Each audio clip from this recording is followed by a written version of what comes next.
Hello to everybody who's joining us. Hello, welcome, welcome. Hi.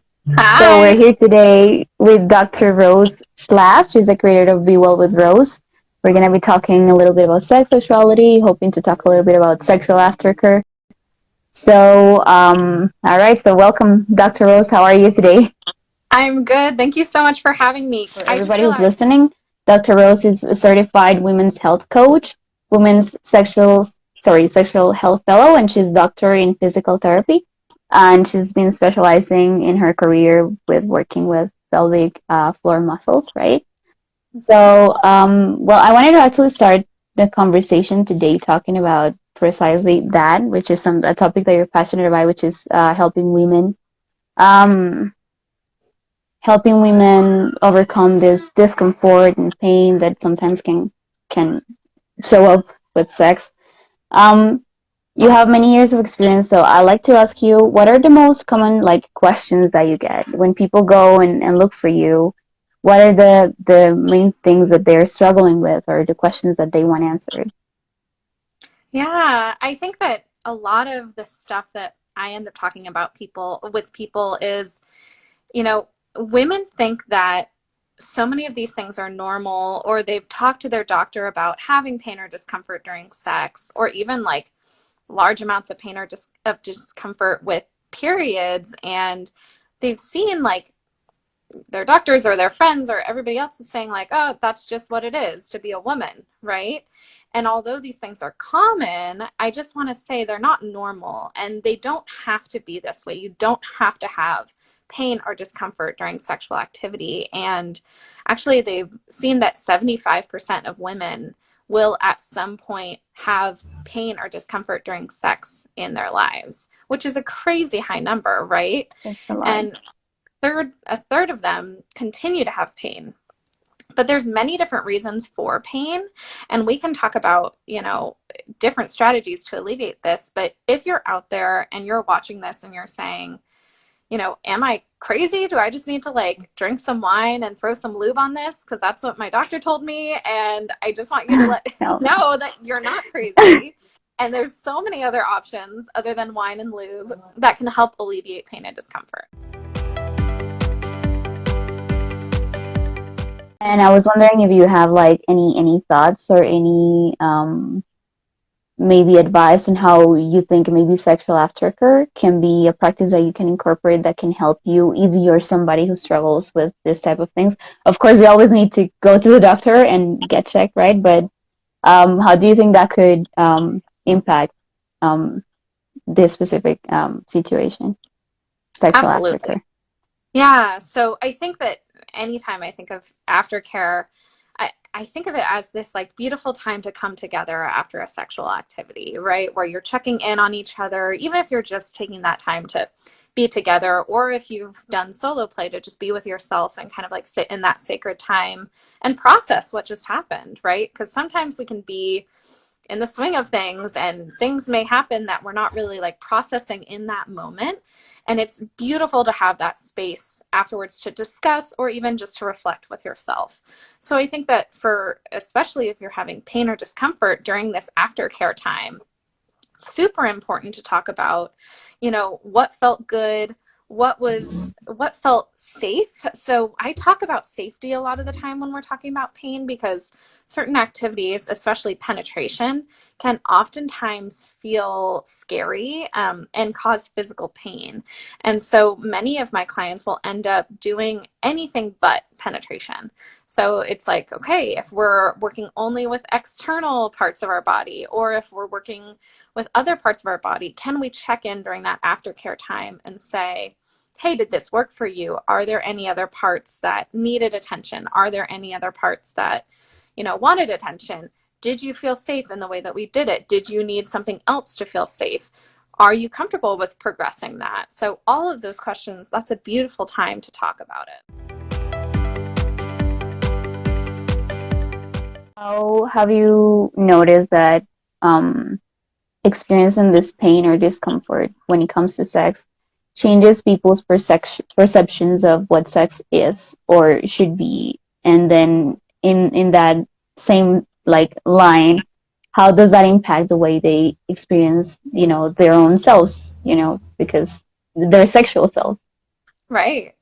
Yeah, I think growing up, at least for me, growing up seeing TV and movies, I thought that sex was only when a penis enters a vagina, right? That's kind of my understanding of that's what sex is. And I think that it can change your perception because this whole wide range array of different activities can become fair game for sex, right? It's not just about penetration. It's not just that kind of like heterosexual patriarchal media, what we see in the media of penis Totally. and vagina, right? It's a Yep. whole wide range of things. And I always tell my clients, it's not just penetration. Sex is anything where you're feeling connected to yourself or your partner and you're feeling good in your body, like that can be sex, right? And you get to decide, each individual person gets to decide what sex looks like to them, right? Which array of activities is considered sexual to them. I don't know if you have maybe any like thoughts or tips or just starting points for couples that feel like, they're in a different page when it comes to that. Yeah. Yeah, I talk about food a lot. I think food is something that's kind of like universal that we can understand, right? And Okay. so, like, think about when you're ordering like a pizza with your partner. Maybe one partner wants like mushrooms and anchovies and pineapple, and you're like, okay, well, I can get down with the mushrooms, but like that's a no on the pineapple and a maybe on the anchovies for me. So, getting clear on different people have different preferences coming into any type of dinner or relationship engagement, right? So, we're talking about two different people with two different interests. How do we find the overlap there? So that's a really fun way to start. It's kind of less charged talking about food than sex. So sometimes I'll have people even make like a red light, green light, yellow light list of, Mm-hmm. okay, like green light is something that feels good all the time, that you feel connected, that you feel really great with. Yellow is something that you feel, mostly okay with or only sometimes okay with, but it needs to be a discussion first. And then red would be something that you're never okay with or never interested in. And so that can apply to the pizza example, right? Like if you hate anchovies and you're like, I would literally never eat anchovies with you ever, ever, ever, don't even say the word because I'm going to be so upset, right? That's a red light item. If you're like, pineapple Mhm. doesn't really do anything for me, but I could pick it off or like eat a little bit and it's fine. That's a yellow light item, right? Mushrooms would be like, I want it every time. It always sounds great to me. So I think talking about sex in these different ways, that kind of takes you out of this like pressure. I think sex can be really fun and easy and less pressured if you just allow yourself to have fun with it. So those are two exercises that I'll use with couples to just start that conversation and find that overlap of, hey, what does sex mean to us? Because we get to decide in our relationship. I would like to know, like, maybe if you can share one or two, because when you talk about daily routines and how can a daily routine intersect with your intimacy and help you change your sex life, right? Absolutely. Yeah. So the beautiful thing about the coaching I do, which by the way, I started in the world of pelvic floor physical therapy. So I was, treating people hands on in the clinic. I was addressing their pelvic floor muscles, just like if you sprained your ankle, you would go see a physical therapist to rehab your ankle. I was doing that for the muscles of the pelvic floor. And I found that when we're talking about pelvic floor muscles, and their impact on sexual health, it is really important to address that physical part. However, there's so much more outside the physical as well. So I was seeing women in my clinic and treating pelvic floor muscle tightness and then looking at them and saying like, okay, go have some sex, enjoy yourself. And it's like, what do you mean? Like, I haven't enjoyed sex and I don't even know how long. And like, I don't even know how to do that. I don't even know how to look at my partner without just seeing them as like a co-parent, right? And so there was this rebuilding process that needed to happen. And that's really why I dove deeper into my own professional training to say, okay, what comes next after we address the physical? How do we get you back to that place where you feel reunited with your body and able to engage with your partner? So that's how I got to the coaching that I do now. And when we're talking about the personalized kind of ritual based, simple bite sized approach, I feel like every human is very busy. We live in a busy world. And also, it's hard sometimes to prioritize sex, especially when there's been some resistance around it in the past. It can feel like, oh, it's the last thing on the to-do list, and I'm so tired every time I think about it. And so it's something that just comes to mind. I had a client who is a mom, and she was feeling difficulty at switching over into the role of, wife or partner, and even like getting into this kind of like sensual headspace, because it's like I've been taking care of kids all day. So for her, her little ritual was she would put on a song that reminded her of just that part of her, because we all are made up of parts, right? We're all made up of parts. We're all, daughters, mothers, partners, sisters, right? And that those facets of us are very different. However, we need to be able to integrate all those parts or switch between those parts as we want to. So for her, music helped her kind of get into her body. She would move to the music, and even in that like 2 minutes, she was able to be like, okay, this is who I am outside of being a mom, outside of being a partner. This is me. I'm back in my body.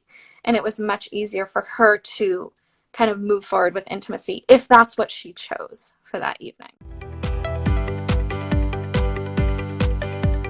Or maybe most of us like struggle to actually be able to be present and mindful, especially during sex.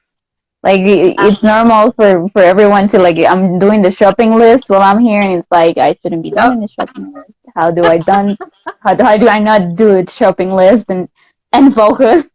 Um, so I don't know if you have like any like more general like type of advice for those who actually struggle a lot with that. Yeah, absolutely. So I use like a all your senses. So I encourage you, if you are feeling like you're finding yourself kind of like swirling in your head or just kind of stuck in your head during sex, I just gently, kind of like with meditation, right? This all comes back to the mindful piece, but gently redirecting. So I'll have people start with like, tell yourself one thing that feels good or one thing that you can feel right now, right? Like, okay, the softness of the sheets on my back, or that feels so good. What's happening right now? One thing that you can smell, one thing that you can, like encounter in your body. And so you're bringing yourself back to your senses. If you are listening to music, listening to how the music feels in your body, just encouraging you to come back to the present moment instead of being in the future of making that list. But I will have people literally like sometimes even narrate their sexual experiences of saying like that feels so good, okay, that feels great, like, oh, that, really like telling yourself when something feels good to you, it keeps you grounded in that experience.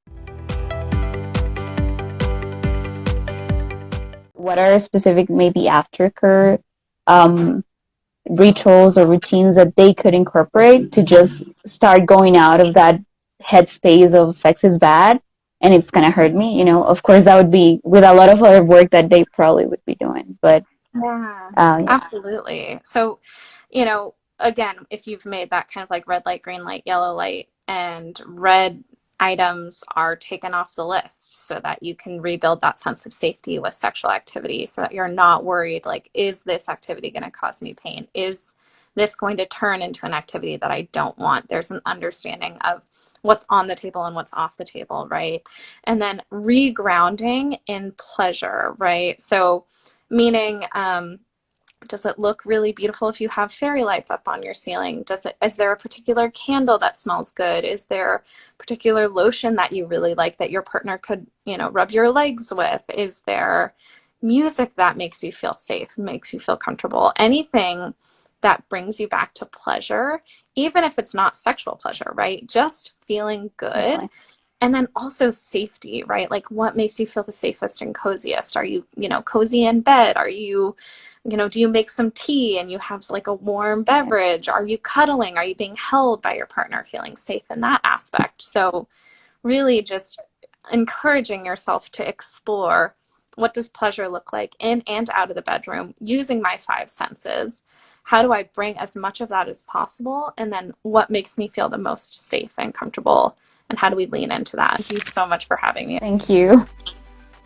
You all have a Bye. wonderful day. Thank you. Bye-bye.